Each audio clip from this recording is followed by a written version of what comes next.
Good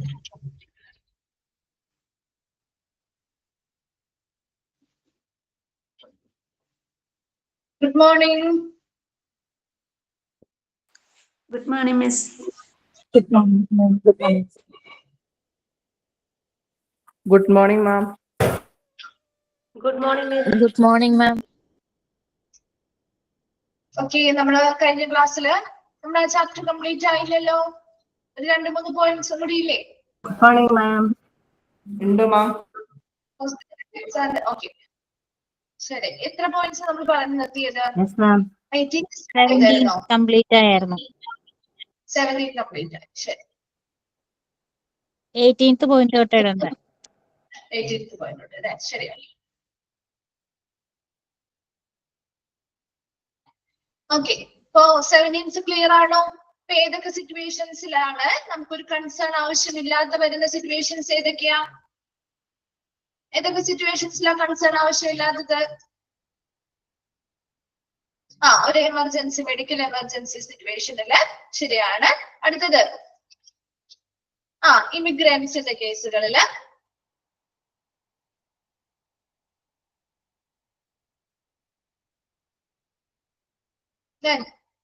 next നോട്ടിഫയബിൾ disease, new admission പ്രിസണിലേക്കുള്ള ഒരു പുതിയ അഡ്മിഷനുമായി ബന്ധപ്പെട്ട്, അതുപോലെ തന്നെ ഒരു എക്സാമിനേഷൻ ആൻഡ് ട്രീറ്റ്മെന്റിന് വേണ്ടിയുള്ള കോർട്ട് ഓർഡേഴ്സിന്റെ പ്രകാരം അണ്ടർ സെക്ഷൻ 53 അല്ലെ, CRPC-യുടെ 53 സെക്ഷനില് പോലീസിന്റെ റിക്വസ്റ്റ് പ്രകാരം ഫോഴ്സ്ഫുള്ളി ആണെങ്കിലും ഒരു ക്രൈം ചെയ്തിട്ടുള്ള ഒരു വ്യക്തിയെ നമുക്ക് എന്ത് ചെയ്യാം? മെഡിക്കൽ എക്സാമിനേഷൻസ് നടത്താനായിട്ട് അവരിൽ നിന്ന് സമ്മതം വാങ്ങിക്കണമെന്നില്ല. അതുപോലെ ആർമഡ് ഫോഴ്സിലെ മെമ്പേഴ്സിന് അവരുടെ അംഗീകൃതമായിട്ടുള്ള വ്യക്തികളുടെ അനുവാദം ഉണ്ടെങ്കിൽ ആ ഒരു റിക്വസ്റ്റ് പ്രകാരം നമുക്ക് ചെയ്യാവുന്നതാണ്. അതുപോലെ തന്നെ മെഡിക്കോ ലീഗൽ പോസ്റ്റ്മോർട്ടംസ് നടത്തുമ്പോഴും ആരുടെ സമ്മതം വേണ്ട? അവരുടെ റിലേറ്റീവ്സിന്റെ കൺസേൺ ആവശ്യമായിട്ട് വരുന്നില്ല. അപ്പൊ ഇത്രയും കാര്യങ്ങളില് കൺസേൺ ആവശ്യമില്ലാത്ത സിറ്റുവേഷൻസ് ആണ് കേട്ടോ. അപ്പൊ അത് ചോദിക്കാറുണ്ട്, ഇൻക്ലൂഡഡ് ആയത് ഏത്, ഇൻക്ലൂഡഡ് അല്ലാത്തത് ഏത് എന്ന രീതിയിൽ ചോദിക്കാറുണ്ട് കേട്ടോ. അപ്പൊ നെക്സ്റ്റ് നമ്മള് അടുത്തൊരു പോയിന്റിലേക്ക് പോവാണ്. 18th പോയിന്റ് ആണ്. Casualty duty officer or any other doctors dealing with a medico-legal case must complete all the formalities before he is relieved from duty. ഒരു കാഷ്വാലിറ്റി ഡ്യൂട്ടി ഓഫീസർ ആണ്. അപ്പൊ അവരുടെ ഡ്യൂട്ടി ഷിഫ്റ്റ് കഴിയുന്നതിന് മുൻപ് അവർ ചെയ്യേണ്ട കാര്യങ്ങളാണ് പറയുന്നത് കേട്ടോ. ഒരു കാഷ്വാലിറ്റി ഡ്യൂട്ടി ഓഫീസർ അല്ലെങ്കിൽ മറ്റു ഡോക്ടേഴ്സ് ആയിക്കോട്ടെ, dealing with a medico legal case, ഒരു മെഡിക്കോ ലീഗൽ കേസ് വന്നാൽ അതിനെ കൈകാര്യം ചെയ്യുന്ന അല്ലെങ്കിൽ അത് ഡീൽ ചെയ്തുകൊണ്ടിരിക്കുന്ന ആ കാഷ്വാലിറ്റി ഡ്യൂട്ടി ഓഫീസറോ അല്ലെങ്കിൽ മറ്റേതൊരു ഡോക്ടർ ആണെങ്കിലും must complete all the formalities before he is relieved from duty. ഈ ഒരു മെഡിക്കോ ലീഗൽ കേസുമായി ബന്ധപ്പെട്ട എല്ലാ ഫോർമാലിറ്റീസും ആര് പൂർത്തിയാക്കിയിരിക്കണം? ഇവര് അവരുടെ ഡ്യൂട്ടിയിൽ നിന്ന് റിലീവ് ചെയ്യുന്ന സമയത്ത്. അപ്പൊ അവരുടെ ഡ്യൂട്ടി ടൈം ഉണ്ടാവും അല്ലെ. അപ്പൊ ആ ഒരു ഡ്യൂട്ടി ടൈം കഴിഞ്ഞ് അവർ പോകുമ്പോൾ മറ്റൊരാൾക്ക് അത് ഷിഫ്റ്റ് ചെയ്യുന്നതിന് മുൻപ് ഓൾറെഡി അവർ എന്ത് ചെയ്തിരിക്കണം? ഇങ്ങനെ ഒരു മെഡിക്കോ ലീഗൽ കേസ് അവർ കൈകാര്യം ചെയ്തിട്ടുണ്ടെങ്കിൽ അതുമായി ബന്ധപ്പെട്ട എല്ലാ ഫോർമാലിറ്റീസും ആര് പൂർത്തിയാക്കിയിരിക്കണം? ഈ കേസ് ഡീൽ ചെയ്തിട്ടുള്ള കാഷ്വാലിറ്റി ഡ്യൂട്ടി ഓഫീസറാവാം അല്ലെങ്കിൽ മറ്റേതെങ്കിലും ഡോക്ടർ ആവാം. അവരാണ് അത് പൂർത്തിയാക്കിയിട്ട് വേണം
ഓക്കെ, ക്ലിയർ ആണോ ഇപ്പോ?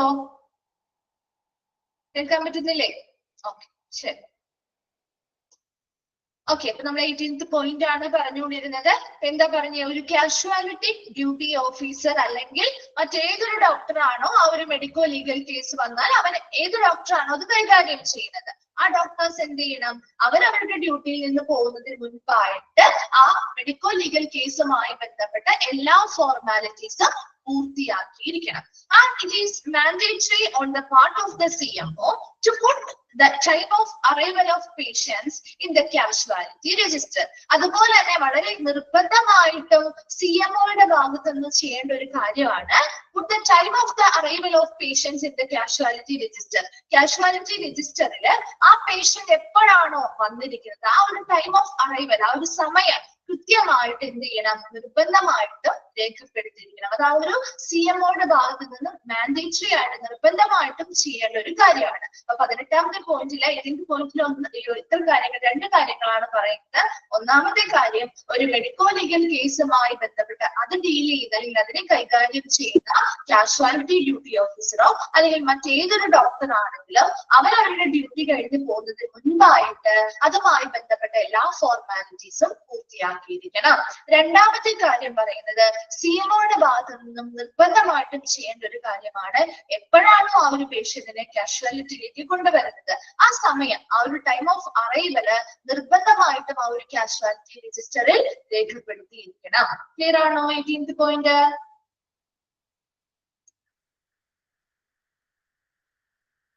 Okay. Then 19th പോയിന്റിൽ പറയുന്നത്, the attending doctor put his legible signature, full name in capital letter and designation for future reference. ഈ ഒരു മെഡിക്കോ ലീഗൽ കേസ് ഷീറ്റ് തയ്യാറാക്കുമ്പോൾ ആരാണോ അതിൽ അറ്റൻഡ് ചെയ്ത ഡോക്ടർ, ആ ഡോക്ടർ എന്താണ് put his legible signature, അവരുടെ ആ ഒരു ഡ്യൂട്ടിയുമായി ബന്ധപ്പെട്ട അവരുടെ പൊസിഷൻ ഏതാണ്, അല്ലെ, അവരുടെ ഡെസിഗ്നേഷൻ, ഏത് പദവിയിലിരിക്കുന്ന ആളാണ് ആ ഡോക്ടർ.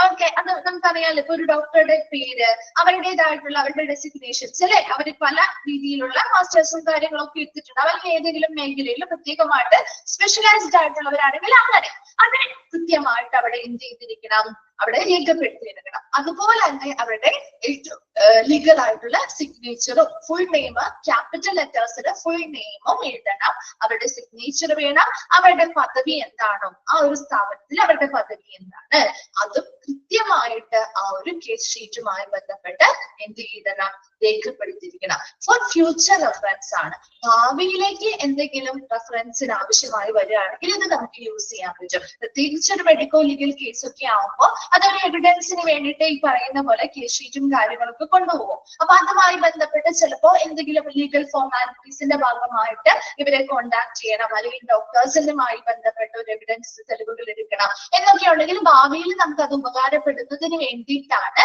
നിർബന്ധമായിട്ടും അവർ അറ്റൻഡ് ചെയ്യുന്ന ഡോക്ടർ ആരാണോ അവരുടെ സിഗ്നേച്ചർ, അവരുടെ ഫുൾ നെയിം ക്യാപിറ്റൽ ലെറ്റേഴ്സിൽ ഫുൾ നെയിം എഴുതുക, അവരുടെ പദവി എന്താണോ അതും രേഖപ്പെടുത്തിയിരിക്കണം.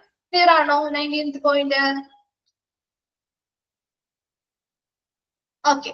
20th പോയിന്റ് പറയുന്നത്, a copy of the MLC to be handed over to police taking a receipt.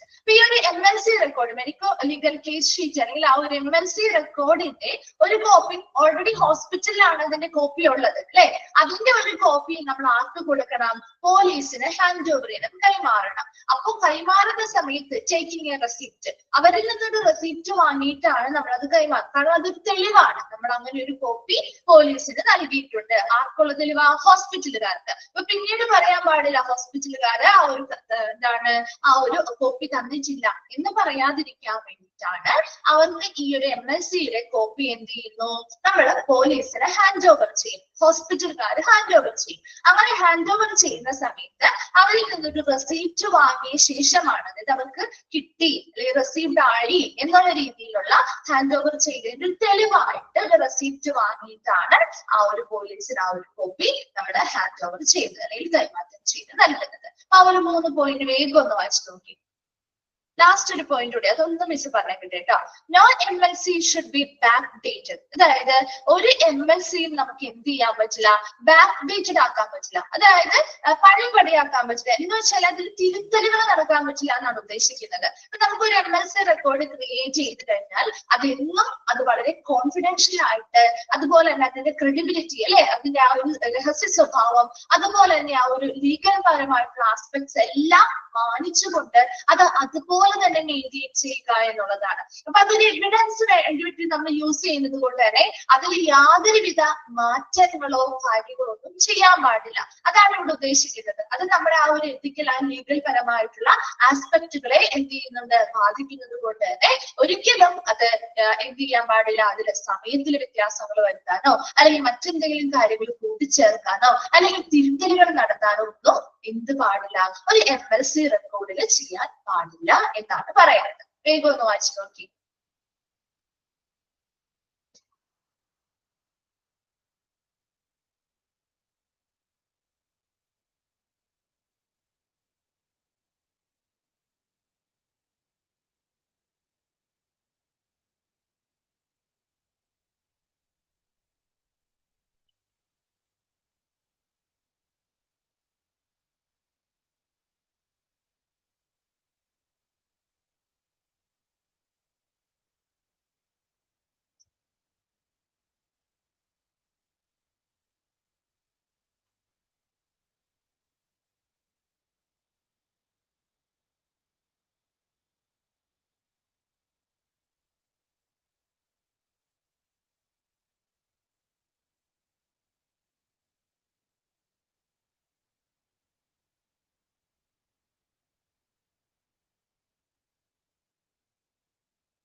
പോയിന്റോ 23 ഇത്ര ഉള്ളൂ. നമ്മുടെ ഹോസ്പിറ്റലിൽ ഒരു MLC റെക്കോർഡ് ഉണ്ടാവുമല്ലോ, അതിന്റെ ഒരു കോപ്പി പോലീസിന് ഹാൻഡ് ഓവർ ചെയ്യണം. നമ്മൾ പോലീസിന് കൊടുക്കണം.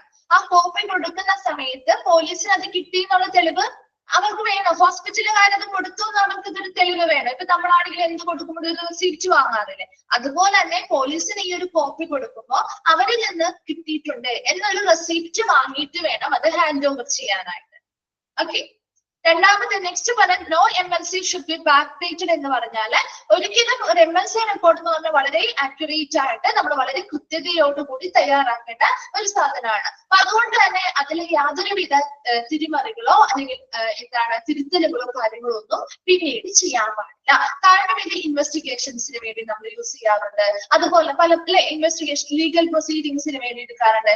ഈവൻ ചില ആളുകൾക്ക് ഇപ്പൊ ഇൻഷുറൻസ് ക്ലെയിമുകൾക്ക് വേണ്ടിയിട്ടൊക്കെ നമ്മൾ ഈ MLC റെക്കോർഡുകളുടെ ഉപയോഗം വരുന്നുണ്ട്. അപ്പൊ അതുകൊണ്ട് തന്നെ അങ്ങനെയുള്ള ലീഗൽ പരമായിട്ടുള്ള കാര്യങ്ങൾ ഡീൽ ചെയ്യുന്ന ഒരു റെക്കോർഡ് ആയതുകൊണ്ട് തന്നെ അതിൽ യാതൊരുവിധ തിരിമറിയും ചെയ്യാൻ പാടില്ല. അപ്പൊ അത് വളരെ ആക്യുറേറ്റ് ആയിരിക്കണം. അതുപോലെ കൃത്യമായിട്ടുള്ള ആക്ച്വൽ ടൈമും കാര്യങ്ങളും ഒക്കെ നമ്മൾ എങ്ങനെയാണോ അവിടെ രേഖപ്പെടുത്തിയിരിക്കുന്നത് അതുപോലെ തന്നെ മെയിൻറ്റെയിൻ ചെയ്ത് നിർത്തുകയാണുള്ളത്. ഇപ്പൊ എക്സാമിനേഷൻസ് നടത്തിയിട്ടുണ്ട് അല്ലെങ്കിൽ എന്തൊക്കെ ലീഗൽ പ്രൊസീഡിങ്സ് അല്ലെങ്കിൽ ഏത് സമയത്താണ് അവർക്ക് ഓരോന്നും ചെയ്തു കൊടുത്തിരിക്കുന്നത് കൃത്യമായിട്ട് അതിൽ രേഖപ്പെടുത്തിയിട്ടുണ്ട്. അതിലൊരു തിരുത്തലോ കാര്യങ്ങളോ ഒന്നും ചെയ്യാൻ പാടില്ല. കാരണം ഇതൊരു വളരെ ആക്യുറേറ്റ് ആയിട്ടുള്ള വളരെ നമുക്ക് വിശ്വസിക്കാൻ പറ്റുന്ന ട്രസ്റ്റ്ഫുൾ ആയിട്ടുള്ള ഒരു ലീഗൽ ആയിട്ടുള്ള ഒരു റെക്കോർഡ് ആയതുകൊണ്ട് അതിലൊരു വിധത്തിലുള്ള തെറ്റുകളോ തിരുത്തലുകളോ മാറ്റി ചെയ്യാനായിട്ട് പാടില്ല എന്ന് പറയും.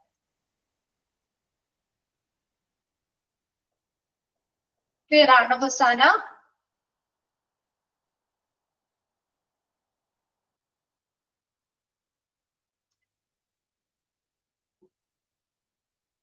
ഓക്കെ ആണോ?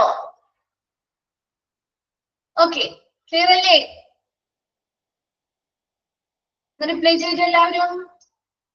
ഓക്കെ, നമ്മുടെ മിസ്സിന്റെ ചാപ്റ്റർ കഴിഞ്ഞു കേട്ടോ. ഈ ഒരു chapter hospital ethics and law എന്ന് പറയുന്ന ചാപ്റ്റർ കംപ്ലീറ്റ് ആയി.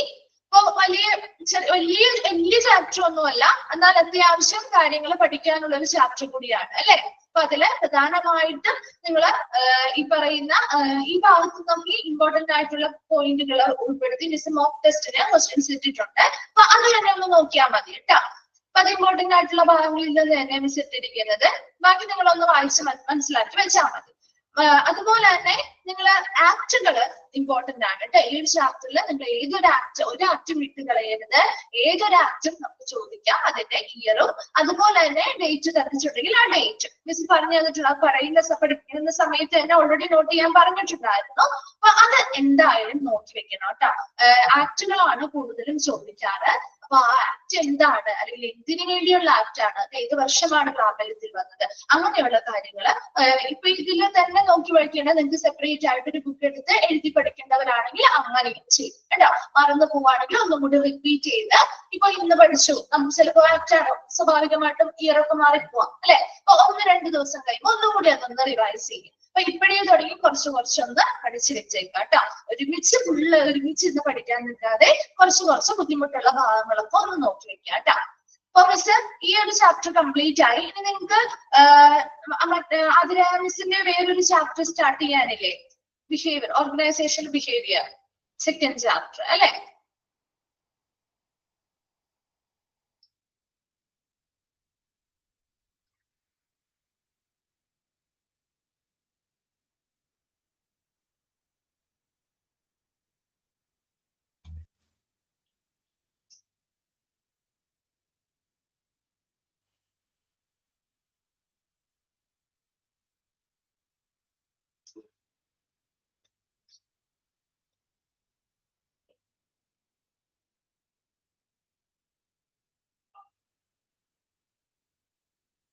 Okay, organisational behaviour. അപ്പൊ ഞങ്ങള് 3 പേരായിട്ടാണ്, 3 ടീച്ചേഴ്സ് ആയിട്ടാണ് ഇത് എടുക്കുന്നത് കേട്ടോ. ഓർഗനൈസേഷണൽ ബിഹേവിയർ ലെങ്തി ചാപ്റ്റർ ആണ്. അതുപോലെ തന്നെ ഇനിയിപ്പോ നമുക്ക് അധികം സമയം, ഓൾമോസ്റ്റ് ബാക്കി എല്ലാ ടീച്ചേഴ്സിന്റെയും പോർഷൻസ് ഓൾമോസ്റ്റ് കവേർഡ് ആണ് അല്ലെ. എല്ലാവരുടെയും 1-2 ചാപ്റ്റേഴ്സ് വീതം ഓൾമോസ്റ്റ് എല്ലാം കവേർഡ് അല്ലേ. ഇനി ഈ ഒരു ചാപ്റ്റർ മാത്രമല്ലേ ഉള്ളൂ നിങ്ങൾക്ക് സ്റ്റാർട്ട് ചെയ്യാനായിട്ട്. ബാക്കി ഓൾറെഡി ഇപ്പൊ റണ്ണിങ് അല്ലേ? ഓക്കെ, ശരി. ഓക്കെ, ശരി. അപ്പൊ ഈ ഒരു second chapter organisational behaviour lengthy chapter ആണ്. അപ്പൊ അത് ഞങ്ങൾ 3 പേരായിട്ടാണ്. അതിനെ മിസ് അതുപോലെ തന്നെ വാഹിദ മാമും കൂടിയാണ്. ഞങ്ങൾ 3 പേരായിട്ടായിരിക്കും എടുക്കുക. അപ്പൊ പോർഷൻസ് തീരുന്നില്ല എങ്കിൽ അതിനനുസരിച്ച് ടീച്ചേഴ്സ് മാറി കയറിക്കോളൂ കേട്ടോ. അപ്പൊ ഇതിലെ ഫസ്റ്റ് ഭാഗം മിസ് ജസ്റ്റ് ഒന്ന് പറയുന്നേ ഉള്ളൂ. അപ്പൊ ഫസ്റ്റ് ഭാഗം അതിലെ മിസ് തന്നെയായിരിക്കും സ്റ്റാർട്ട് ചെയ്യാം. അപ്പൊ മാമിന്റെ നെക്സ്റ്റ് ക്ലാസ് എന്നാണോ അതായിരിക്കും അത് കൂടുതലും ഡീറ്റെയിൽഡ് ആയിട്ട് പറയാം കേട്ടോ. ജസ്റ്റ് മിസ് ഈ ഒരു ചാപ്റ്ററിനെ കുറിച്ച് ജസ്റ്റ് ഒരു ബ്രീഫ് ആയിട്ട് പറഞ്ഞു തരുന്നുള്ളേ. അപ്പൊ ഓർഗനൈസേഷണൽ ബിഹേവിയർ ആ ഒരു പേരിൽ നിന്ന് തന്നെ നിങ്ങൾക്ക് മനസ്സിലാക്കാൻ പറ്റും ഇത് ആരുമായി ബന്ധപ്പെട്ടതായിരിക്കും. ഒരു ഓർഗനൈസേഷണൽ ബിഹേവിയർ എന്ന് പറയുമ്പോ ഒരു ഓർഗനൈസേഷനുമായി ബന്ധപ്പെട്ട സ്റ്റാഫുകൾ അല്ലെ. അപ്പൊ ഇപ്പൊ ഒരു ഹോസ്പിറ്റൽ എന്ന് പറയുന്ന ഒരു ഓർഗനൈസേഷൻ എടുക്കുകയാണെങ്കിൽ അവിടെ ഒരുപാട് സ്റ്റാഫുകൾ ഉണ്ട്, അല്ലെങ്കിൽ ഒരുപാട് മെമ്പേഴ്സ് ഉണ്ട് അല്ലെ, ഒരുപാട് എംപ്ലോയീസ് ഉണ്ട്. അപ്പൊ അവരെങ്ങനെ പ്രവർത്തിക്കണം അല്ലെ, എങ്ങനെ പെരുമാറണം, അത് എങ്ങനെയായിരിക്കും. ഇപ്പൊ ഒരു ഓർഗനൈസേഷൻ, ഇപ്പൊ നമ്മൾ ഒരു ഹോസ്പിറ്റലിൽ പോയി വർക്ക് ചെയ്യുമ്പോൾ നമുക്ക് ഇഷ്ടമുള്ള പോലെയാണോ അവിടെ പെരുമാറേണ്ടത് അല്ലെങ്കിൽ പ്രവർത്തിക്കേണ്ടത്? ആണോ? അല്ല അല്ലെ. ആ സ്ഥാപനത്തിന് എന്താണോ വേണ്ടത് അല്ലെ, അങ്ങനെയാണ് ചെയ്യേണ്ടത്. ആ സ്ഥാപനത്തിന്റെ ഇഷ്ടങ്ങൾക്കനുസരിച്ച് ആ സ്ഥാപനത്തിന്റെ ലക്ഷ്യങ്ങൾ നേടിയെടുക്കുന്ന രീതിയിലുള്ള പെരുമാറ്റങ്ങളും പ്രവർത്തികളുമാണ് ഓരോ എംപ്ലോയീസിന്റെ കയ്യിൽ നിന്നും അവർക്ക് ആവശ്യമായിട്ടുള്ളത്. ശരിയല്ലേ? അപ്പൊ അതുമായി ബന്ധപ്പെട്ട കുറച്ച് തിയറികള്, എന്താണ് ഒരു ഓർഗനൈസേഷൻ ബിഹേവിയർ, അതിലൂടെ ഏതൊക്കെ അപ്രോച്ചിലൂടെ അല്ലെങ്കിൽ ഏതൊക്കെ തിയറീസിലൂടെ ആ വ്യക്തികളുടെ ആ ഒരു പെരുമാറ്റം അല്ലെങ്കിൽ ആ ഒരു ബിഹേവിയർ നമുക്ക് എങ്ങനെ മോഡിഫൈ ചെയ്തെടുക്കാൻ പറ്റും, അങ്ങനെയുള്ള കുറച്ച് കാര്യങ്ങളെ കുറിച്ചുള്ള ഡീറ്റെയിൽഡ് ആയിട്ടാണ് ഈ ഒരു ചാപ്റ്റർ പോകുന്നത്. അപ്പൊ ആദ്യത്തെ ഭാഗത്തൊക്കെ നിങ്ങൾക്ക് ആ ഒരു ജനറൽ ആയിട്ട് ഒരു ഓർഗനൈസേഷനിലെ ബിഹേവിയർ എന്താണ്, അതുമായി ബന്ധപ്പെട്ട കുറച്ച് അപ്രോച്ചസ് ഉണ്ട്, അതുമായി ബന്ധപ്പെട്ട കുറച്ച് തിയറികളുണ്ട്, അതെല്ലാം നമ്മുടെ ആദ്യത്തെ ഭാഗത്തേക്ക് വരും. അപ്പൊ മിസ് സ്റ്റാർട്ട് ചെയ്യാൻ പോകുന്നത് മോട്ടിവേഷൻ എന്ന് പറയുന്ന ലാസ്റ്റ് ഭാഗമാണ്. അപ്പൊ അതൊരു സെപ്പറേറ്റ് ഭാഗമാണ്. അതുകൊണ്ട് തന്നെ നമുക്ക് ഇതുമായിട്ട് കണക്ട് ആക്കണമെന്നില്ല, നമുക്ക് അറിയാവുന്ന കാര്യങ്ങൾ തന്നെയാണ് മോട്ടിവേഷൻ എന്ന് പറയുന്ന ഒരു ഭാഗത്തിരിക്കുന്നത്. കേട്ടോ. അപ്പൊ ഈ ആദ്യ ഭാഗം അതിരാ മിസ് നെക്സ്റ്റ് ക്ലാസ്സിൽ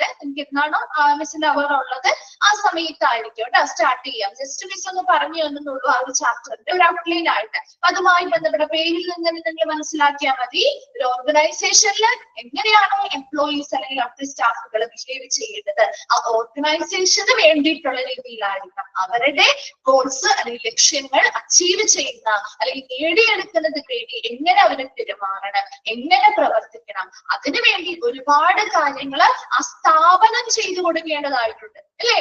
ആ സ്ഥാപനം കുറെ കാര്യങ്ങൾ ചെയ്തു കൊടുക്കേണ്ടതായിട്ടുണ്ട്. അതുപോലെ തന്നെ എംപ്ലോയീസും കുറെ കാര്യങ്ങൾ അറിഞ്ഞു ചെയ്യേണ്ടതായിട്ടുണ്ട്. അപ്പൊ അതിനുവേണ്ടി കുറെ തിയറീസ്, കുറെ അപ്രോച്ചസ് ഇതെല്ലാം നമ്മൾ ഈ ഒരു ശാസ്ത്രത്തിൽ പഠിക്കുന്നുണ്ട്. അപ്പൊ നമ്മുടെ സെക്ഷനായിട്ട് നമ്മൾ തുടങ്ങാൻ പോകുന്ന ഒരു ഭാഗം എന്ന് പറയുന്നത് മോട്ടിവേഷൻ എന്ന് പറയുന്ന ഒരു സെക്ഷനാണ്. ഇത് സെപ്പറേറ്റ് ആയിട്ടൊരു സെക്ഷൻ തന്നെയാണ്. ഇതിന്റെ ഭാഗമായിട്ട് വരുന്ന ഒരു സെക്ഷൻ കൂടിയാണ് കേട്ടോ. അപ്പൊ മോട്ടിവേഷൻ അല്ലെ, എന്താണ് ശരിക്കും ഒരു മോട്ടിവേഷൻ എന്ന് പറയുന്നത്?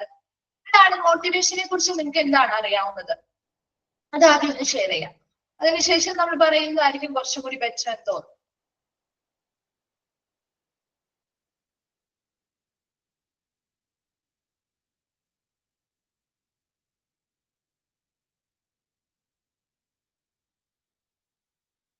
മോട്ടിവേഷൻ എന്ന് പറഞ്ഞ ഒരു എൻകറേജ്മെന്റ് അല്ലെങ്കിൽ ഒരു പ്രചോദനം എന്നൊക്കെ ശരി തന്നെ. എന്താണ് ശരിക്കും മോട്ടിവേഷനിലൂടെ നമുക്ക് കിട്ടുന്നത്? നമുക്ക് എങ്ങനെയൊക്കെ മോട്ടിവേഷൻ കിട്ടാം? എങ്ങനെ മോട്ടിവേഷൻ കിട്ടാം? വളരെ സക്സസ്ഫുൾ ആവാൻ വേണ്ടിയിട്ടാണ്. ശരിയാണ്.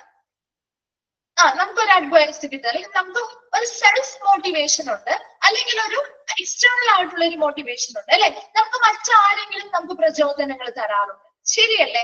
നമുക്കിപ്പോ നമ്മുടെ ഫ്രണ്ട്സ് ആണെങ്കിലോ അല്ലെങ്കിൽ നമ്മുടെ ഏറ്റവും അടുത്ത ആളുകള് നമുക്കൊരു പ്രചോദനം തരും, നീ അങ്ങനെ ചെയ്തു നോക്കും നമ്മളോട് പറയാറുണ്ട് അല്ലെ. അപ്പൊ നമുക്കൊരു കോൺഫിഡൻസ് കിട്ടും, ശരിയല്ലേ? ഇപ്പൊ നമ്മളോട് എന്തെങ്കിലും ഇപ്പൊ നമുക്ക് എന്തിനെങ്കിലും ഒരു പേടിയുണ്ട്, നമ്മൾ ഒരാള് സപ്പോർട്ട് ചെയ്യാണ്, നീ ചെയ്തോ, നിനക്ക് അത് പറ്റും എന്ന് പറഞ്ഞ് അവര് നമുക്ക് നല്ല രീതിയിൽ അവര് നമുക്കൊരു മോട്ടിവേഷൻ തരാണെങ്കിൽ നമുക്ക് കുറച്ചും കൂടി കോൺഫിഡൻസ് കൂടും അല്ലെ. നമുക്ക് നമ്മളിലുള്ള ഒരു വിശ്വാസം കുറച്ചും കൂടി കൂടി. അപ്പൊ നമ്മൾ നന്നായിട്ട് പെർഫോം ചെയ്യില്ലേ? ചെയ്യും അല്ലെ. അതൊരു എക്സ്റ്റേണൽ മോട്ടിവേഷൻ ആണ്. അതേപോലെ തന്നെ ചില കാര്യങ്ങൾ ചെയ്യാനായിട്ട് നമുക്ക് സ്വയം മോട്ടിവേറ്റഡ് ആവാറുണ്ട് നമ്മൾ അല്ലെ.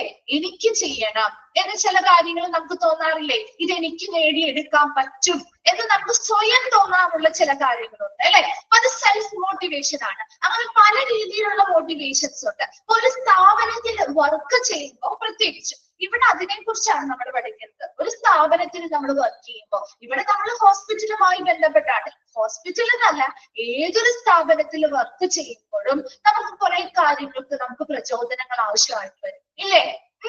എപ്പോഴും നമുക്ക് നല്ല ആക്റ്റീവായിട്ട് ചിലപ്പോ വർക്ക് ചെയ്യാൻ പറ്റില്ല ഇല്ലേ. എല്ലാവർക്കും ഒരുപോലെയുള്ള കഴിവുകളും അല്ല. അപ്പൊ നമ്മുടെ മോട്ടിവേഷൻസ് തരുന്നതിനനുസരിച്ചാണ് നമുക്ക് ഇപ്പൊ നമ്മളോട് നമ്മൾ പണ്ട് സ്കൂളിലൊക്കെ പഠിക്കുന്ന സമയത്ത് നമ്മുടെ വീട്ടില് പാരന്റ്സ് പറയാറുണ്ട് അല്ലെ. എന്തെങ്കിലും നമ്മൾ ആവശ്യപ്പെടുമ്പോ അവര് പറയും, ഇപ്പൊ 10th-ലൊക്കെയാണ് പഠിക്കുന്നെങ്കിൽ നീ 10th-ലെ എക്സാമിന് നന്നായിട്ട് മാർക്ക് സ്കോർ ചെയ്താല് നിനക്ക് ഇന്ന സാധനം വാങ്ങിച്ചു തരാം എന്ന് പറയും അല്ലേ. ഇപ്പോഴത്തെ കുട്ടികളോടൊക്കെ ആണെങ്കിൽ ഫോണൊക്കെ ഇപ്പൊ എല്ലാവർക്കും ഫോണൊക്കെ ഉണ്ട് അല്ലെ. പണ്ട് നമ്മൾ അങ്ങനെ നമ്മളോട് പറയാറില്ലേ പാരന്റ്സ്, ആ എക്സാമിന് നീ നല്ല മാർക്ക് വാങ്ങിക്കുകയാണെങ്കിൽ നിനക്ക് ഇന്ന സാധനം തരാം, ഓഫർ ചെയ്യും അല്ലെ. ഒരു സൈക്കിൾ ആവാം അല്ലെങ്കിൽ ഒരു ഫോൺ ആവാം അല്ലെ, എന്തെങ്കിലും ഒക്കെ ഓഫർ ചെയ്യും. അങ്ങനെ ഓഫർ ചെയ്യുമ്പോൾ നമ്മൾ എന്ത് ചെയ്യും? എനിക്കത് നന്നായിട്ട് എക്സാം പാസ്സായാൽ എനിക്കിത് കിട്ടും എന്നുള്ളൊരു മൈൻഡ് നമുക്ക് വരികയാണ് അല്ലെ. അപ്പൊ നമ്മൾ നന്നായിട്ട് പഠിക്കില്ലേ? പഠിക്കോ? നന്നായിട്ട് പഠിച്ച് നല്ല മാർക്ക് സ്കോർ ചെയ്യാൻ നോക്കും അല്ലെ. അപ്പൊ അതുപോലെ തന്നെ ഒരു സ്ഥാപനത്തിൽ വർക്ക് ചെയ്യുന്ന ആളുകൾക്കും അവർക്കും ഒരുപാട് ആഗ്രഹങ്ങൾ ഉണ്ടാവും ഇല്ലേ. ഒരു സ്ഥാപനത്തിൽ വർക്ക് ചെയ്യുമ്പോൾ നമുക്ക് ആഗ്രഹങ്ങൾ തോന്നില്ലേ?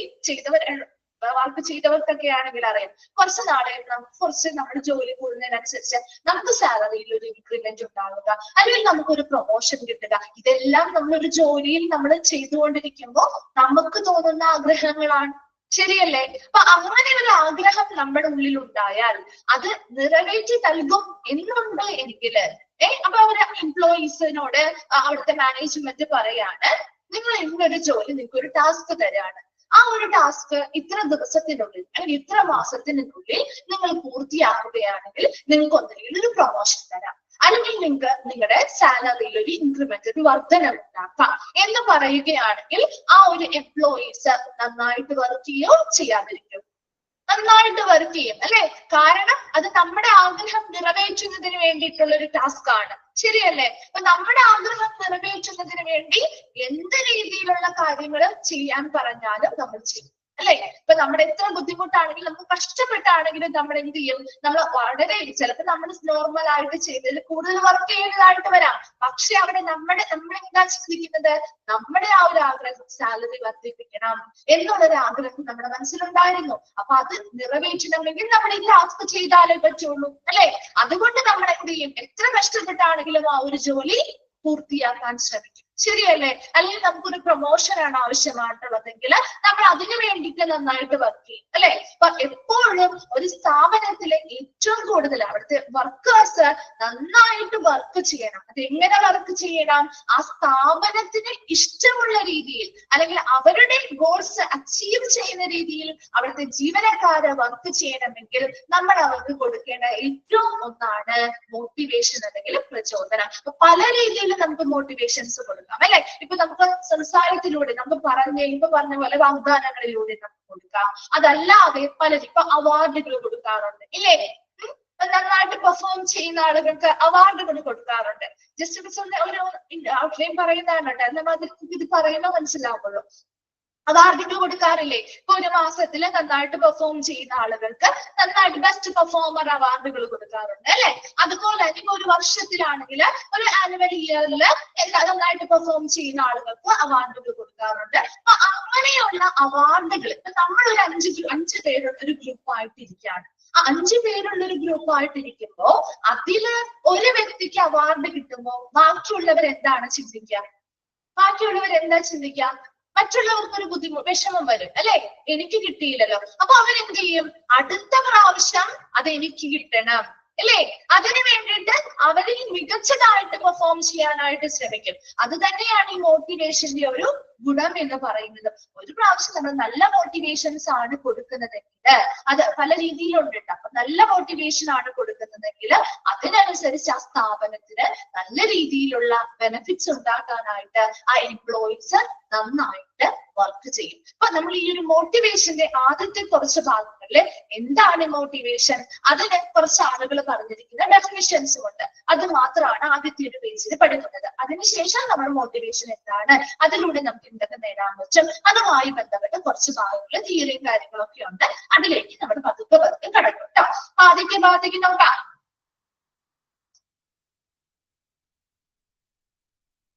ഓക്കെ, ഇപ്പൊ ഇങ്ങനെ 3 എണ്ണമായിട്ടാണ്. ചിലപ്പോ എല്ലാവരും ഓൺലൈനിൽ കയറാത്തവരുണ്ടാവും, ഓഫ്ലൈൻ നമ്മുടെ റെക്കോർഡ് ക്ലാസ്സുകൾ കാണുന്നവരുണ്ടാവും. അപ്പൊ ഓരോ ഭാഗവും ഏതൊക്കെ ടീച്ചേഴ്സ് ആണ് എടുക്കുന്നത് ഒന്ന് അടുത്ത ക്ലാസ്സും കൂടിയൊക്കെ ആയിട്ട് മതി.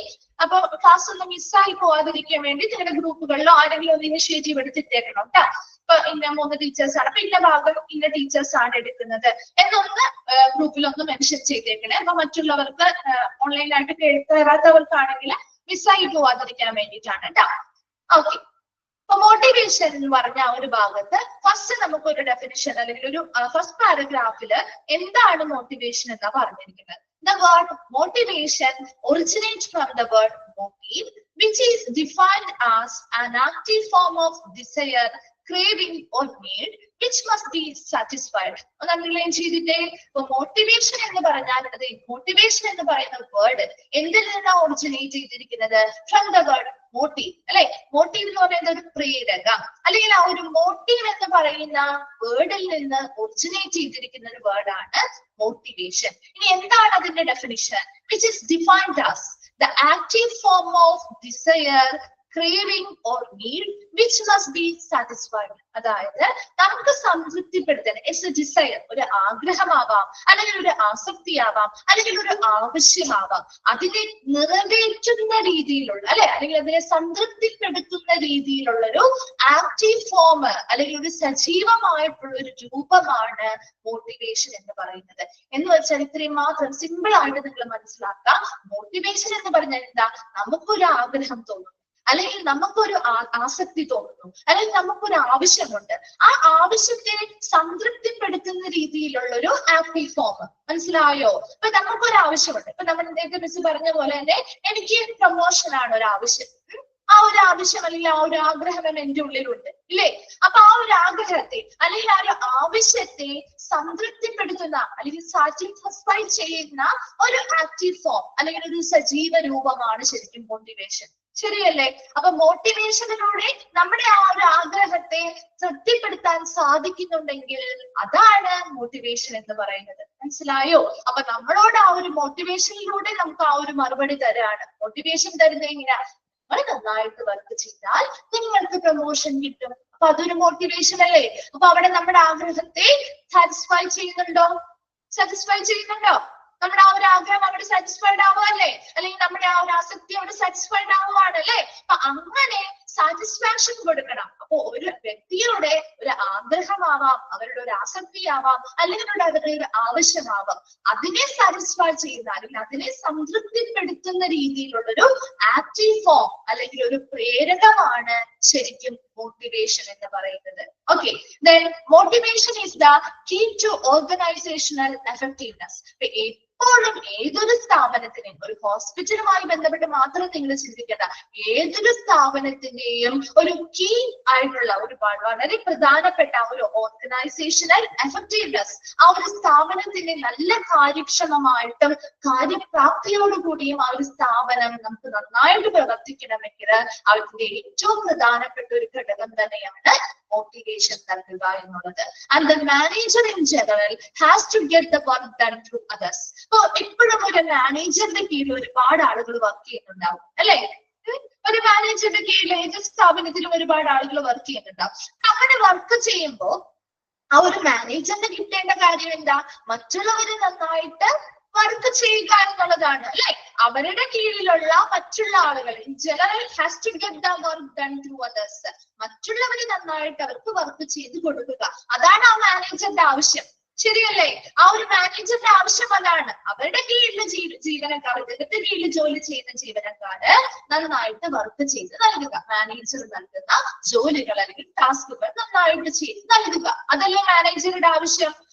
So these others are human assets or resources.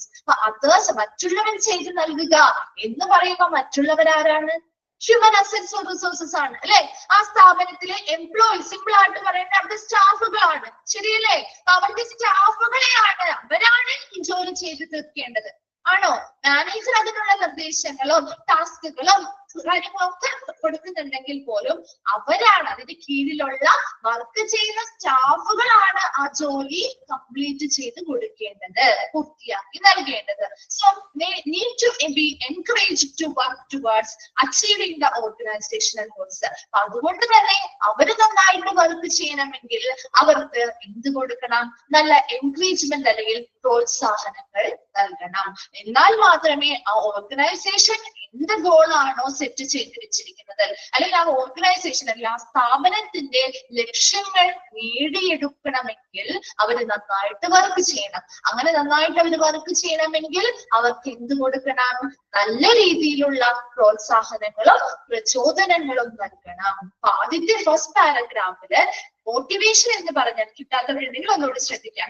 Motivation എന്ന് പറഞ്ഞാൽ, അത് മോട്ടിവേഷൻ എന്ന് പറയുന്ന വേർഡ് ഒറിജിനേറ്റ് ചെയ്തിരിക്കുന്നത് മോട്ടീവ് എന്ന് പറയുന്ന വേർഡിൽ നിന്നുമാണ്. ഇനി എന്താണ് മോട്ടിവേഷൻ എന്ന് ചോദിച്ചാൽ എന്താ? Which is defined as an active form of a desire, craving or need which must be satisfied. അല്ലെ?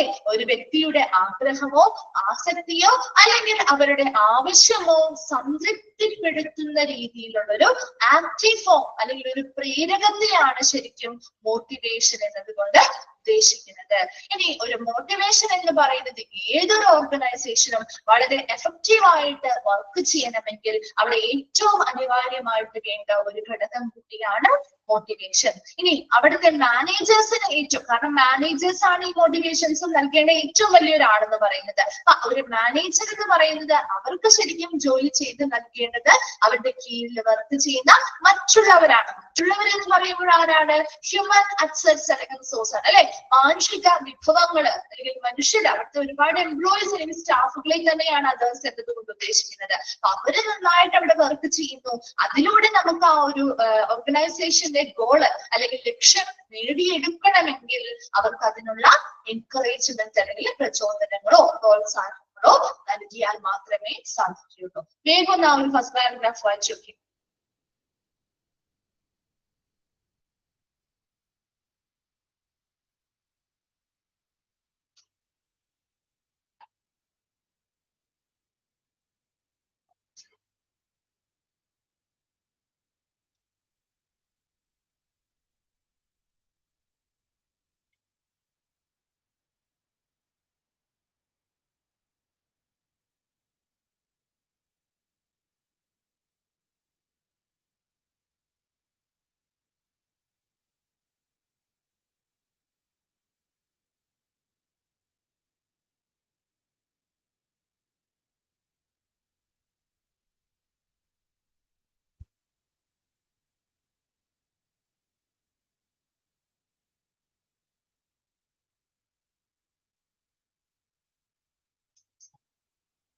ക്ലിയർ ആണോ?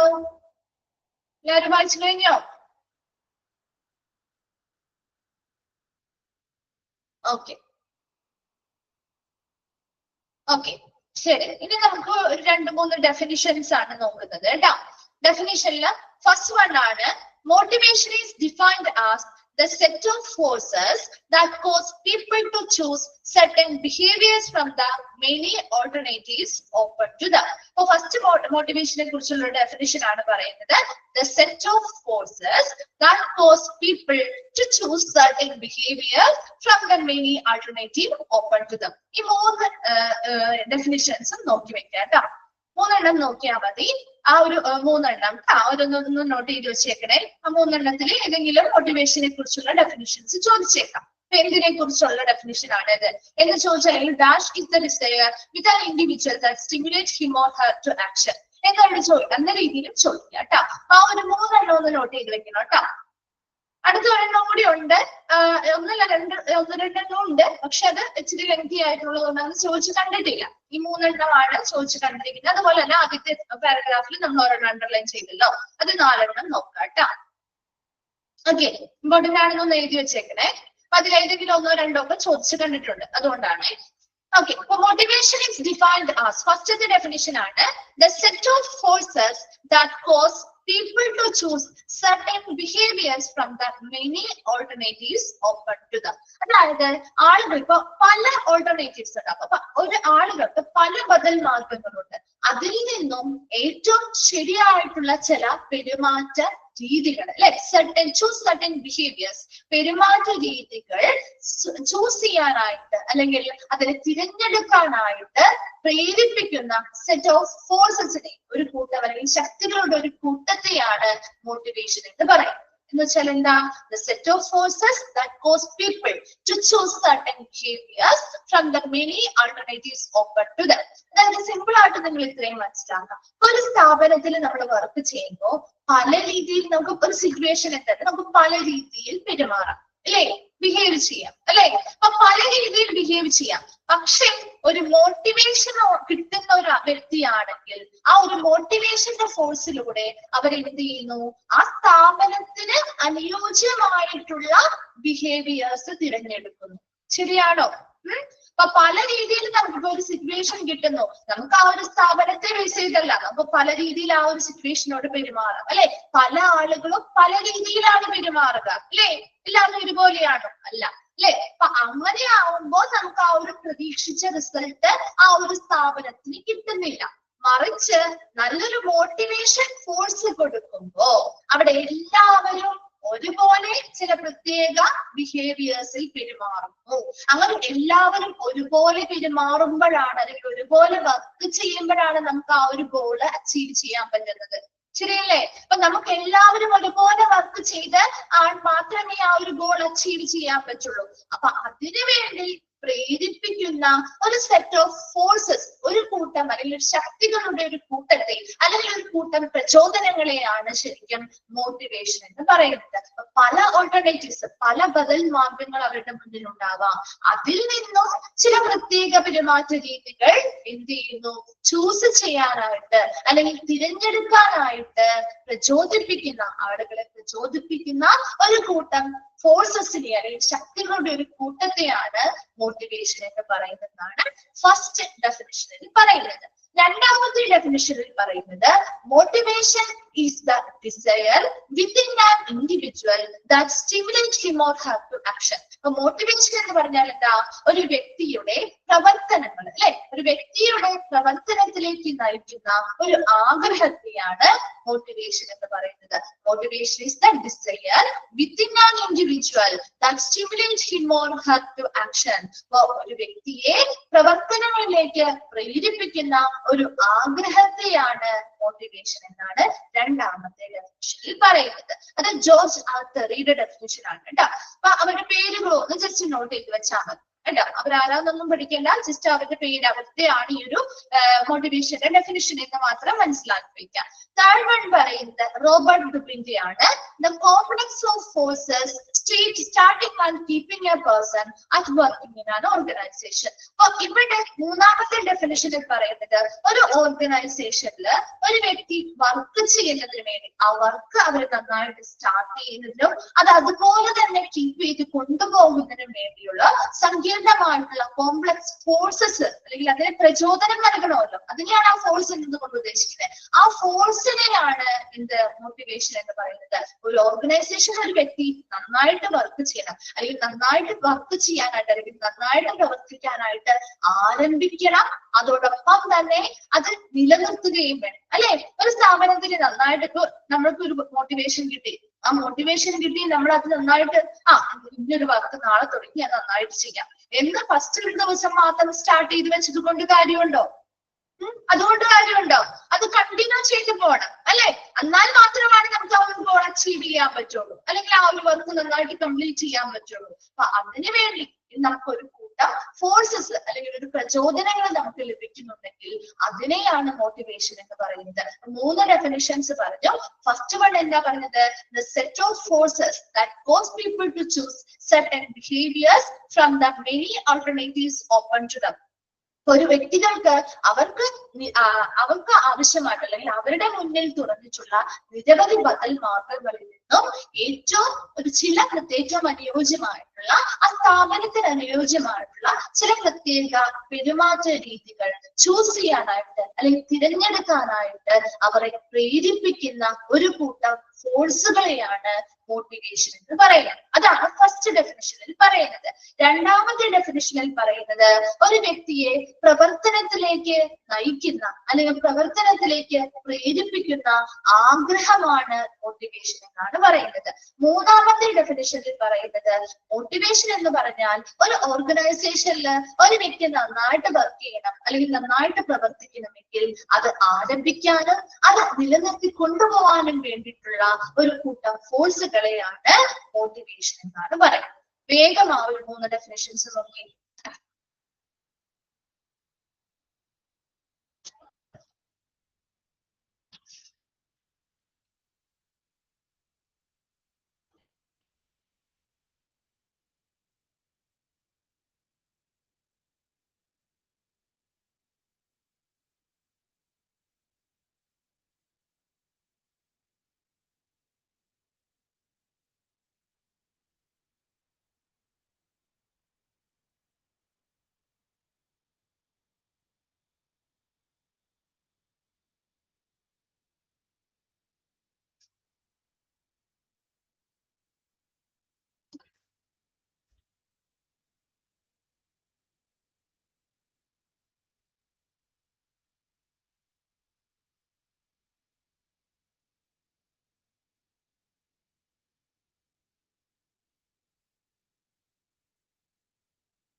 വായിച്ചു കഴിയുമ്പോൾ ഒന്ന് റിപ്ലൈ ചെയ്യണേ.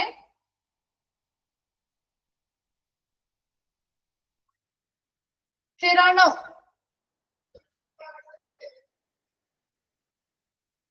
ഓക്കെ. നെക്സ്റ്റ് നമുക്ക് ഒരു 2 ഡെഫിനിഷൻസും കൂടിയുണ്ട്. അത് ജസ്റ്റ് നിങ്ങളൊന്ന് വായിച്ച് മനസ്സിലാക്കി വെച്ചാൽ മതി കേട്ടോ. ആ സിമ്പിൾ ആയിട്ടുള്ള 2-3 എണ്ണം ഉണ്ടല്ലോ, അതിൽ തന്നെയാണ് ചോദിച്ചു കണ്ടിരിക്കുന്നത് കേട്ടോ. ഇവിടെ വിച്ച് ലിസ്റ്റ് എന്ന് പറഞ്ഞാൽ അദ്ദേഹം ഒരു വ്യക്തിയുടെ പേരാണ്. Defines motivation as an unsatisfied need which create a state of tension or disequilibrium, causing the individual to move in a goal-directed pattern towards restoring a state of equilibrium by satisfying the need. ഇവിടെ മിച്ചലേസ് definition പറയുന്നത് motivation എന്ന് പറഞ്ഞാൽ an unsatisfied need which create a state of tension or disequilibrium. ഇപ്പൊ നമ്മുടെ ഒരു സ്ഥാപനത്തിൽ work ചെയ്യും, നമുക്ക് കുറെ അധികം നീഡ്സ് ഉണ്ട്, അത് സാറ്റിസ്ഫൈഡ് ആയിട്ടില്ല. അപ്പൊ നമ്മൾ നന്നായിട്ട് പെർഫോം ചെയ്യോ, നമുക്ക് ഒരുപാട് ടെൻഷൻസ് ഉണ്ടാവാം, നമ്മൾ അവിടെ ഒരു ഡിസ്ഇക്വിലിബ്രിയം അല്ലെങ്കിൽ ഒരു അസന്തുലിതാവസ്ഥ നിലനിൽക്കുകയാണ് ചെയ്യുന്നത്, അല്ലെ? ഇപ്പൊ നമ്മുടെ ആഗ്രഹങ്ങളെ നിറവേറ്റുന്നില്ല. നമ്മൾ എത്രത്തോളം ഇപ്പൊ നമ്മൾ നന്നായിട്ട് പെർഫോം ചെയ്യുന്നു, ഒരു സ്ഥാപനത്തിൽ നന്നായിട്ട് വർക്ക് ചെയ്യുന്നുണ്ട്, പക്ഷെ എന്നാൽ പോലും നമുക്ക് ഒരു ഇൻക്രിമെന്റ്സോ ഒരു ഇൻസെന്റീവ്സോ ഒന്നും നമുക്ക് കിട്ടുന്നില്ല. അങ്ങനെ ആവുമ്പോൾ നമുക്ക് സ്വാഭാവികമായിട്ടും ഒരു ടെൻഷനും അതുപോലെ തന്നെ നന്നായിട്ട് വർക്ക് ചെയ്യാൻ പറ്റുമോ? പറ്റില്ല, അല്ലെ? അതേസമയം അവിടെ ഒരു മോട്ടിവേഷൻ നമുക്ക് കിട്ടുകയാണ്. അതാണ് അടുത്ത സെന്റൻസിൽ പറയുന്നത്. അങ്ങനെ ഒരു ഡിസിക്വിലിബ്രിയം അല്ലെങ്കിൽ ഒരു ടെൻഷൻ ഉള്ള ഒരു സന്ദർഭത്തിൽ ഒരു മോട്ടിവേഷൻ കിട്ടുകയാണെങ്കിൽ the motivation causing the individual to move in a goal directed pattern towards restoring a state of equilibrium by satisfying the need. അപ്പൊ ഇവിടെ നല്ലൊരു മോട്ടിവേഷൻ കിട്ടുമ്പോ അവരുടെ ആവശ്യത്തെ അവിടെ സാറ്റിസ്ഫാക്ഷൻ കിട്ടുകയാണ്, അല്ലെ? നല്ലൊരു മോട്ടിവേഷൻ കിട്ടുന്നു. നേരത്തെ പറഞ്ഞ പോലെ നിങ്ങൾക്ക് സാലറിയിൽ ഇത്ര ശതമാനം നിങ്ങൾക്ക് വർധനമുണ്ടായിരിക്കും എന്ന് പറഞ്ഞാൽ അവിടെ നമ്മുടെ നീഡ് സാറ്റിസ്ഫൈഡ് ആവുമല്ലേ? ശരിയല്ലേ? നമ്മുടെ ആവശ്യം അവിടെ സാറ്റിസ്ഫൈഡ് ആവുകയാണ്. അങ്ങനെ നമ്മുടെ ആവശ്യം സാറ്റിസ്ഫൈഡ് ആവുമ്പോൾ നമ്മൾ നന്നായിട്ട് വർക്ക് ചെയ്യും, അല്ലെ? നന്നായിട്ട് വർക്ക് ചെയ്യുമ്പോൾ അവിടെ ആ ഒരു ഇക്വിലിബ്രിയം അല്ലെങ്കിൽ ആ ഒരു സന്തുലിതാവസ്ഥ കൊണ്ടുവരാനും നമ്മളൊരു നല്ല ഗോൾ ഓറിയന്റഡ് ആയിട്ട്, അല്ലെ, ലക്ഷ്യബോധത്തോടു കൂടി ഇൻഡിവിജ്വൽസ് പ്രവർത്തിക്കാനും ആരംഭിക്കുന്നു. അതിനെയാണ് മോട്ടിവേഷൻ എന്നാണ് വിറ്റലേസ് പറയുന്നത്. അപ്പൊ മോട്ടിവേഷൻ എന്ന് പറഞ്ഞാൽ ശരിക്കും ഈ ഒരു ഡെഫിനിഷനിൽ ഇത്ര മാത്രമേ പറയുന്നുള്ളൂ. ഒരു മോട്ടിവേഷൻ ഇല്ലാതിരിക്കുന്ന ഒരു അവസ്ഥയാണ് ആദ്യം പറയുന്നത്. അതായത് ഒരു അൺസാറ്റിസ്ഫൈഡ് ആയിട്ടുള്ള ഒരു നീഡാണ്, അവർക്ക് സാറ്റിസ്ഫൈഡ് അല്ലെ, ഒരു സംതൃപ്തമല്ല എങ്കിൽ അവിടെ ഒരു ഡിസിക്വിലിബ്രിയമായിരിക്കും, ഒരു അസന്തുലിതാവസ്ഥയും അല്ലെങ്കിൽ ഒരു ടെൻഷനുമുള്ള ഒരു സ്റ്റേറ്റ് ഓഫ് മൈൻഡ് ആയിരിക്കും അവർക്ക് ഉണ്ടായിരിക്കുക. അതേസമയം അതിനനുസരിച്ച് അവർക്ക് അവരുടെ ആവശ്യം എന്താണോ അത് നിറവേറ്റുന്ന അല്ലെങ്കിൽ അത് സംതൃപ്തിപ്പെടുത്തുന്ന രീതിയിലുള്ള ഒരു മോട്ടിവേഷൻ കൊടുക്കുമ്പോ അവിടെ എന്ത് ചെയ്യുന്നു, അവരുടെ ആവശ്യങ്ങൾ സംതൃപ്തമാകുന്നു. അതിനനുസരിച്ച് അവരുടെ ഒരു സന്തുലിതാവസ്ഥ കൈവരിക്കുകയും അവരൊരു ഗോൾ ഓറിയന്റഡ് ആയിട്ട് അല്ലെങ്കിൽ ആ സ്ഥാപനത്തിന്റെ ലക്ഷ്യങ്ങൾ കൈവരിക്കുന്ന രീതിയിലുള്ള ഒരു മൂവ്മെന്റ് അല്ലെങ്കിൽ പ്രവർത്തനങ്ങൾ കാഴ്ചവെക്കുകയും ചെയ്യുന്നു. അതിനെയാണ് മോട്ടിവേഷൻ എന്നാണ് വിറ്റലേസ് ഡെഫിനിഷനിൽ പറയുന്നത്. വായിച്ചോക്കെ വേഗം.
വായിച്ചു കഴിയുമ്പോ ഒന്ന് റിപ്ലൈ ചെയ്യണം കേട്ടോ. ഓക്കെ ആണോ? ക്ലിയർ ആണോ? നെക്സ്റ്റ് അടുത്ത ഒരെണ്ണമാണ് motivation refers to the degree of readiness of an organism to pursue some designed goals and implies the determination of the nature and locus of force inducing degree of readiness. ഇവിടെ ഈ ഒരു ഡെഫിനിഷനിൽ പറയുന്നത് motivation refers to the degree of readiness of an organism to pursue some designed goal. അതായത് ഒരു ഓർഗനൈസേഷന്റെ ചില പ്രത്യേക ലക്ഷ്യങ്ങൾ പിന്തുടരുന്നതിന് വേണ്ടിയിട്ട് ഒരു സന്നദ്ധതയുടെ ഒരു അളവാണ് ശരിക്കും മോട്ടിവേഷൻ എന്നാണ് പറയുന്നത്. അതായത് ആ ഒരു ഓർഗനൈസേഷന് ചില പ്രത്യേക ലക്ഷ്യങ്ങളുണ്ട്. ആ പ്രത്യേക ലക്ഷ്യങ്ങളെ നമ്മൾ പിന്തുടരുക അല്ലെങ്കിൽ നമ്മൾ നേടിയെടുക്കുന്നതിന് വേണ്ടി ഒരു റെഡിനെസ് അല്ലെങ്കിൽ ആ ഒരു വ്യക്തികളുടെ അവിടെയുള്ള എംപ്ലോയീസിന്റെ ആ ഒരു റെഡിനെസ് അല്ലെങ്കിൽ സന്നദ്ധതയുടെ ഡിഗ്രിയെ അല്ലെങ്കിൽ അളവിനെയാണ് മോട്ടിവേഷൻ എന്ന് പറയുന്നത്. And implies the determination of the nature and locus of force. അതുപോലെ തന്നെ ഏത് രീതിയിലുള്ള ഒരു മോട്ടിവേഷൻ ആയിരിക്കണം നമുക്ക് കൊടുക്കേണ്ടത് അല്ലെ, അതിന്റെ സ്വഭാവം എങ്ങനെയായിരിക്കണം. അതുപോലെ തന്നെ ഇൻഡ്യൂസിങ് ഡിഗ്രി ഓഫ് റെഡിനെസ്, ആ സന്നദ്ധതയുടെ അളവിനെ നമുക്ക് എങ്ങനെ കുറച്ചും കൂടി പ്രോത്സാഹിപ്പിക്കാൻ പറ്റും അല്ലെങ്കിൽ മുന്നോട്ട് കൊണ്ടുപോകാൻ പറ്റും. ഇതെല്ലാം ഇതിൽ ഉൾപ്പെടുന്നതാണ്, ഒരു മോട്ടിവേഷനിൽ ഉൾപ്പെടുന്നതാണ്. ഒരു മോട്ടിവേഷൻ എന്ന് പറഞ്ഞാൽ ശരിക്കും എന്താണെന്നാണ് ഈ ഒരു ഡെഫിനിഷനിൽ പറയുന്നത്. The degree of readiness of an organism to pursue some desired goal. ഒരു ഓർഗനൈസേഷനിൽ വർക്ക് ചെയ്യുമ്പോൾ ആ ഓർഗനൈസേഷനുമായി ബന്ധപ്പെട്ട് അല്ലെങ്കിൽ അവരുടെ ചില പ്രത്യേക ലക്ഷ്യങ്ങൾ നേടിയെടുക്കുന്നതിന് വേണ്ടിയുള്ള ഒരു സന്നദ്ധതയുടെ ഒരു അളവ് അല്ലെങ്കിൽ അവിടുത്തെ എംപ്ലോയീസ് അതിനു വേണ്ടി റെഡിയാവുന്നതിന്റെ ആ ഒരു ഡിഗ്രിയാണ് മോട്ടിവേഷൻ എന്ന് പറയുന്നത്. അത് എന്തിലൂടെയാണോ ആ ഒരു റെഡിനെസ് കിട്ടുന്നത് അല്ലെങ്കിൽ ആ ഒരു സന്നദ്ധത വളർത്തിയെടുക്കാൻ സാധിക്കുന്നത്, നല്ല രീതിയിലുള്ള മോട്ടിവേഷൻസ് കൊടുത്തുകൊണ്ട് അല്ലെ. അപ്പൊ നല്ല രീതിയിലുള്ള മോട്ടിവേഷൻസ് കൊടുക്കണമെങ്കിൽ ആ മോട്ടിവേഷൻസിന്റെ സ്വഭാവം എങ്ങനെയായിരിക്കണം, ആ മോട്ടിവേഷൻസിലൂടെ നമുക്ക് എങ്ങനെ ആ ഒരു സന്നദ്ധത വളർത്തിയെടുക്കാൻ പറ്റും, അതെല്ലാം ഈ ഒരു മോട്ടിവേഷൻ എന്ന് പറയുന്ന ആ ഒരു ഡെഫിനിഷനിൽ ഉൾപ്പെടുന്ന കാര്യങ്ങളാണ്. എപ്പോഴും സിമ്പിൾ ആയിട്ട് നിങ്ങൾ ഇത്രയും മനസ്സിലാക്കിയാൽ മതി. നല്ല മോട്ടിവേഷൻസ്, നല്ല രീതിയിൽ നല്ല നേച്ചറിലുള്ള മോട്ടിവേഷൻസ് നമ്മൾ കൊടുത്തു കഴിഞ്ഞാൽ നമുക്ക് എന്ത് കിട്ടും, അവിടുത്തെ എംപ്ലോയീസിനെ നല്ല രീതിയിൽ സാറ്റിസ്ഫൈഡ് ആക്കാനും അതിലൂടെ ആ ഓർഗനൈസേഷന്റെ പ്രത്യേകമായിട്ടുള്ള ഗോൾസ് നമുക്ക് നേടിയെടുക്കാനും പിന്തുടരാനും സാധിക്കുന്നതിനെ. അപ്പൊ അതിനു വേണ്ടിയിട്ട് അവിടുത്തെ എംപ്ലോയീസിനുള്ള ഒരു പ്രചോദനം അല്ലെങ്കിൽ അവരുടെ ആ ഒരു സന്നദ്ധത വർദ്ധിപ്പിക്കുന്നതിന് വേണ്ടി അല്ലെങ്കിൽ ആ ഒരു റെഡിനെസ് അതിനെ റെഡിയാക്കാൻ വേണ്ടിയിട്ടുള്ളൊരു പ്രചോദനം അല്ലെങ്കിൽ ഒരു ഫോഴ്സ് ആണ് മോട്ടിവേഷൻ എന്നാണ് ഈ ഡെഫിനേഷനിൽ പറയുന്നത്. പോകുന്ന അവരുടെ ഡെഫിനേഷനെ കൂടി ഒന്ന് വായിച്ചു നോക്കട്ടോ.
വായിച്ചു കഴിയുമ്പോൾ റിപ്ലൈ ചെയ്യണേ. ഓക്കെ, ശരി. അപ്പോൾ നമ്മള് നെക്സ്റ്റ് കുറച്ച് ഒബ്സർവേഷൻസിലേക്കാണ് പോകുന്നത്. Based on the aforementioned definitions the following observation can be made regarding motivation.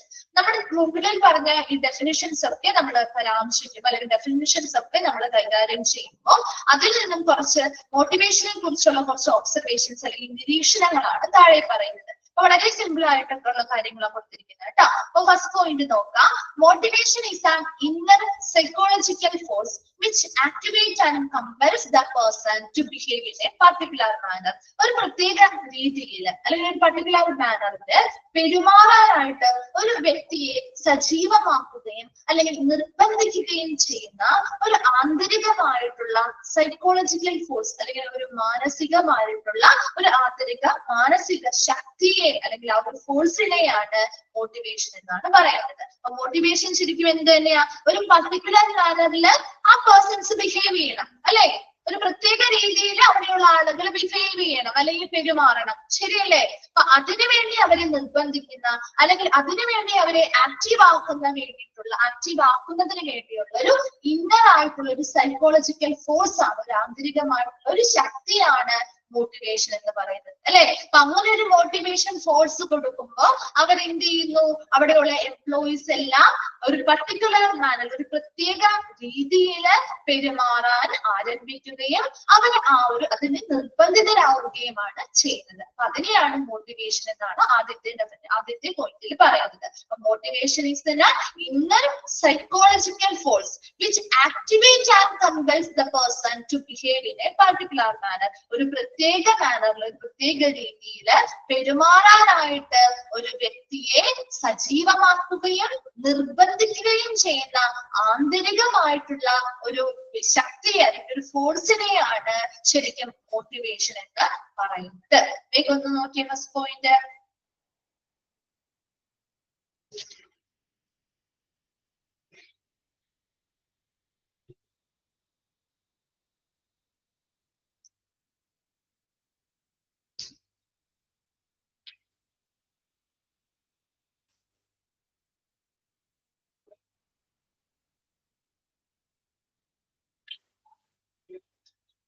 Okay, second പോയിന്റും കൂടി നമുക്കൊന്ന് ജസ്റ്റ് സ്റ്റാർട്ട് ചെയ്യാം.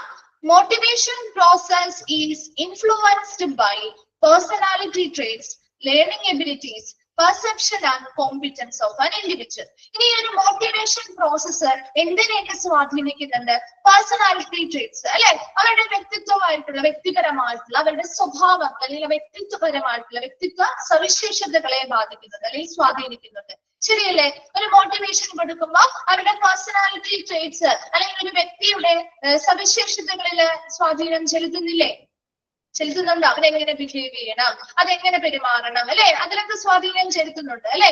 ആൻഡ് ലേണിംഗ് എബിലിറ്റീസ്, അവരുടെ പഠനശേഷിയിലും നല്ല രീതിയിലുള്ള ഒരു സ്വാധീനം ചെലുത്തുന്നുണ്ട്. ശരിയാണോ? നമ്മൾ നേരത്തെ പറഞ്ഞ പോലെ നന്നായിട്ട് നമുക്കൊരു മോട്ടിവേഷൻ തന്നാൽ നമ്മൾ എത്ര മോശമായിട്ട് പഠിക്കുന്ന കുട്ടികളാണെങ്കിലും അവരെന്ത് ചെയ്യാൻ നോക്കും? നന്നായിട്ട് പഠിക്കാൻ ശ്രമിക്കും അല്ലെ. ആ ഒരു പഠനശേഷിയിൽ ഒരു മോട്ടിവേഷൻ എന്ത് ചെയ്യുന്നുണ്ട്? ഇൻഫ്ലുവൻസ് ചെയ്യുന്നുണ്ടോ? നിങ്ങൾക്ക് തോന്നിയിട്ടുണ്ടോ? ഉണ്ട് അല്ലെ. ദെൻ അടുത്ത എന്താ? പെർസെപ്ഷൻ അല്ലെ, അവരുടെ ഓരോരുത്തരുടെയും ഓരോ കാര്യങ്ങളെ കുറിച്ചുമുള്ള ധാരണ അല്ലെങ്കിൽ അണ്ടർസ്റ്റാൻഡിങ്ങിൽ നല്ല രീതിയിലുള്ള ഇൻഫ്ലുവൻസ് വരുത്തുന്നുണ്ട്. And competence of an individual, ഒരു ഇൻഡിവിജ്വലിന്റെ കഴിവില്, അപ്പൊ ആ ഒരു കഴിവിലും എന്ത് മോട്ടിവേഷൻ ഇൻഫ്ലുവൻസ് നടത്തുന്നുണ്ട്. അപ്പൊ നല്ലൊരു മോട്ടിവേഷൻ കൊടുത്താൽ ഈ പറഞ്ഞ ഘടകങ്ങളിലൊക്കെ മാറ്റങ്ങൾ വരുത്തി ആ വ്യക്തിക്ക് നന്നായിട്ട് പെർഫോം ചെയ്യാനായിട്ട് സാധിക്കും. ഒരു മോട്ടിവേഷൻ പ്രോസസ് എന്തിനെയൊക്കെ സ്വാധീനിക്കുന്നുണ്ട്? അവരുടെ പേഴ്സണാലിറ്റി ട്രേറ്റ്സ്, അവരുടെ വ്യക്തിത്വ സവിശേഷതകളിലെ സ്വാധീനിക്കുന്നുണ്ട്. ലേണിംഗ് എബിലിറ്റീസ്, പഠന ശേഷിയെ സ്വാധീനിക്കുന്നുണ്ട്. അതുപോലെ തന്നെ പെർസെപ്ഷൻ എന്ന് പറഞ്ഞാൽ ധാരണ അല്ലെങ്കിൽ മനസ്സിലാക്കിയെടുക്കുന്ന കുറെ അണ്ടർസ്റ്റാൻഡിങ്ങുമായി ബന്ധപ്പെട്ട കാര്യങ്ങളില്. അതുപോലെ തന്നെ കോമ്പിറ്റൻസ് ഓഫ് ആൻ ഇൻഡിവിജ്വൽ, ഒരു ഇൻഡിവിജ്വലിന്റെ കഴിവിലും ഇങ്ങനെയുള്ള എല്ലാ കാര്യങ്ങളിലും ആര് സ്വാധീനം ചെലുത്തുന്നുണ്ട്? ഒരു മോട്ടിവേഷൻ പ്രോസസ് സ്വാധീനം ചെലുത്തുന്നുണ്ട്. ഈ രണ്ട് പോയിന്റ്സ് വെച്ച് നിർത്തുന്നതാണ്. നെക്സ്റ്റ് ക്ലാസ്സിൽ കണ്ടിന്യൂ ചെയ്യാം കേട്ടോ. ഇത്രയും വരെ മോട്ടിവേഷന്റെ ആദ്യ ഭാഗം മുതൽ ഇത്രയും വരെ നെക്സ്റ്റ് ക്ലാസ്സിൽ വരുമ്പോൾ വായിച്ചിട്ട് വരാം. ഡൗട്ട്സോ കാര്യങ്ങളോ ഉണ്ടെങ്കിൽ നെക്സ്റ്റ് ക്ലാസ് വരുമ്പോൾ ചോദിക്കാം കേട്ടോ. Thank you.